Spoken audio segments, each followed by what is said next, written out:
And when you take prosthetics off, you've destroyed all the beautiful little edges that you've been gluing down. Everything's destroyed. So day 2, you start with a brand fresh new set of appliances.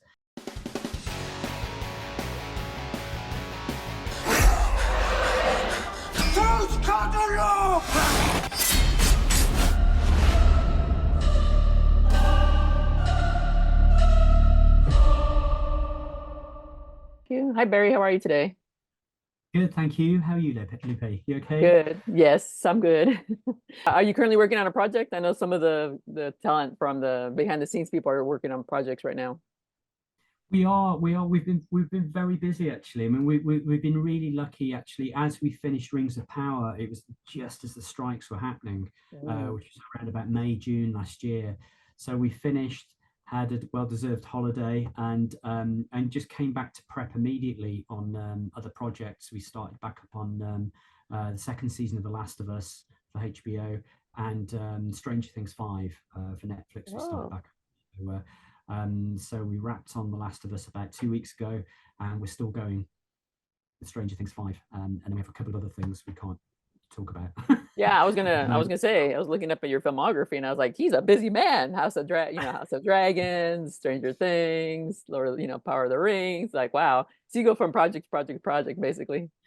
We do, yeah. I mean, so I run the company with my wife Sarah, and we have a studio here in Southeast London, and we have a regular team. Everybody's self-employed, but we have a regular team of probably about 25, 30 people, and we just fluctuate up and down depending on the project. But we like to keep that team busy pretty much all year round.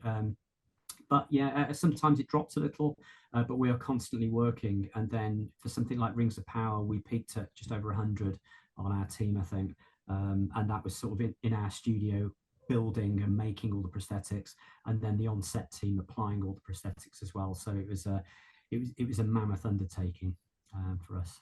Well, that was gonna be one of my questions. How many people do you employ? Because I mean, the Orcs, that's a feat in itself, right? I mean, well, there's tons of people with prosthetic actors with Yeah, prosthetics on this absolutely. epic Yeah, show. it's well, I mean, it's hands down the biggest show we've ever been involved with. I think. I mean, we started our little company up on Game of Thrones about 11 years ago, and we did 5 seasons of Game of Thrones, and that got bigger and bigger and bigger to the point where it was a huge undertaking at the end. And we were co-running that at the same time we were doing Chernobyl for HBO, which we must have been nuts to have done the two at the same time because they were both really big shows. And then we've just gone on to other things which have been really big in size as well. And The Last of Us was very big as well. The first season was very big for us. But Lord of the Rings, I think we knew it was going to be huge, but I don't think we were quite aware of the scale of it when we took it on. So we joined on season 2. We weren't involved in season 1. But I'm good friends with Weta Workshop, who did season 1 in New Zealand. And Sarah and I, my wife and I, were watching season 1 as we were starting prep on season 2, and we were thinking, what have we led ourselves into here? It was really interesting. We gained a lot of assets from season 1, lots of molds for ears and noses and things for characters.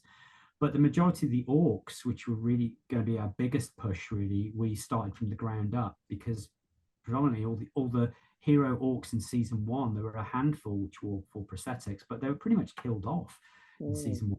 So we knew we were going to have to start from fresh. And our first week of filming season 2 was actually the coronation scene right at the start of episode 1 with Sauron getting stabbed with the crown. And our first week on set, we had 60 performers in full prosthetic makeups and contact lenses and dentures, and then pull over the head masks as well. But 60 performers in foam latex makeups is like a nuts thing to try and pull off, especially in the first week. So it's quite often we'll start on a show, they'll start filming, and our build will go way into production, and we will end with a climax with a big sequence. Usually that's our history of Game of Thrones.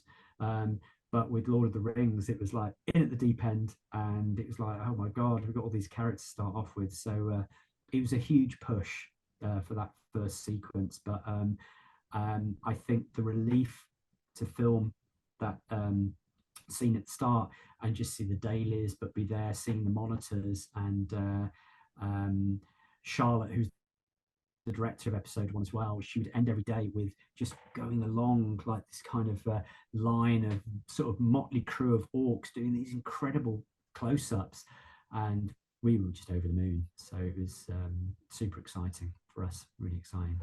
Yeah, that scene is memorable because like that's a lot of orcs, that's a lot of prosthetics. So how many hours you have to start ahead of the production? Actually, when it starts shooting. It's a few hours, yeah. It's a few hours. I mean, we're quite a fan, quite accustomed to being first in and first out, usually as a department. I mean, we've done full body makeups in the past, which have taken like 8 hours to glue onto an actor, and then you'd step on set literally for 8 a.m. You'd film the whole day, and then you'd take an hour and a half de-rigging them at the end of the day. But with the orcs, I mean, we got the makeups down to they're about 2.5 hours for their foam prosthetics, and for their we made all the hair pieces as well, all the wigs for the orcs as well. They were all made in house. So they were about 2.5, 3 hour makeups. Say we had 60 performers, we quite often we had 2 waves. So we would start with maybe 30 performers, do their makeups, they'd step out, they'd go to costume, and then the next wave would come in and would start theirs. So it'd be quite common. We'd start maybe about 3, 4 a.m. in the morning to get the guys ready for the shoot, then get onto set. And the AD team were very good. They staggered the orcs as well. And once they'd shot out on 20 orcs, they'd release them and we'd start de-rigging them earlier in the day. So it worked very well actually with the hours. But yeah, we were quite often first in and last out. Well, we don't talk about, or I don't hear much about it, but when it's time to take the prosthetics off, you mentioned glue. That can't be easy to get off. And you have to be careful with your skin. Absolutely, yeah. I mean, a lot of it is all about skin prep in the morning. We put various barriers, liquids we paint onto the skin, and toners to make sure we prep the skin well. We use different types of medical adhesive. Everything's from the medical trade, pretty much. A lot of the materials we use. So we painstakingly glue everything on with medical adhesive, and then at the end of the day, you can't just rip these things off like Mrs. Doubtfire. If only. If only. But I love Mrs. Doubtfire. Me too. It's Mission Impossible's got a lot to pay for it as well. We can't just peel these things off. But so everything's removed painstakingly at the end of the day. We use a mineral oil, which basically dissolves the glue on the back of the appliances. But the majority of the orc makeups were made out of a material called foam latex, which is a very lightweight, spongy material. And as soon as you start using this mineral oil, it swells the prosthetics. Everything starts to blister. And when you take prosthetics off, you've destroyed all the beautiful little edges that you've been gluing down. Everything's destroyed. So day 2, you start with a brand fresh new set of appliances. Wow. So say you've got a character that plays for 5 days, 15 days, 20 days. They have exactly that amount of number in duplicate appliances. So somebody like Adar, played by Sam Hazeldine, we would have racks and racks of appliances, duplicate makeups of cheeks and noses and chins and ears, all made up for Sam. And our artists would repeat that makeup process over however many appliances for all his days. And it's the same with Galadriel, or the elves, or the dwarfs, or the half-foots. We have to do duplicate appliances for every single day. Yeah. So it's a big production line. It's a big rubber sweatshop we have here of all these pieces. But we're very fortunate. We've got a huge team of artists who are very skilled in lots of different areas, be it sculpture, or be it painting, or be it technicians who know how to fill these molds very, very well. We've got incredible hair artists. So yeah, we're very blessed with really good artists, fortunately.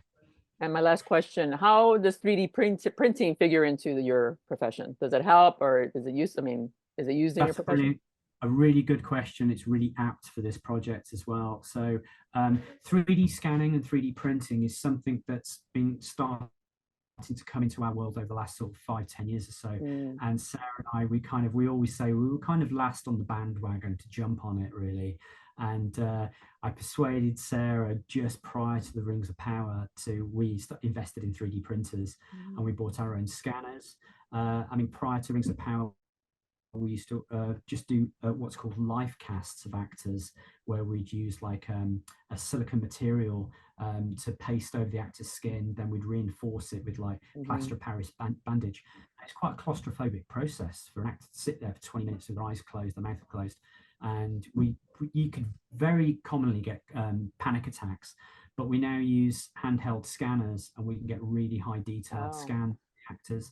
But we 3D print heads, we 3D print all the jewelry, the nose rings and things that goes into the orcs. We do a lot of 3D printing of molds now, so it's really advanced our processes. So we've embraced the technology for Rings of Powers. Well, I'm sure the actors appreciate that, so they're not sitting there for hours getting molded. 100%, yeah, absolutely. It's made their lives a lot easier, definitely. All right, well, congratulations, very detailed. I like it. Thank you. Great job. All right, thank you so much for your time. Meet you.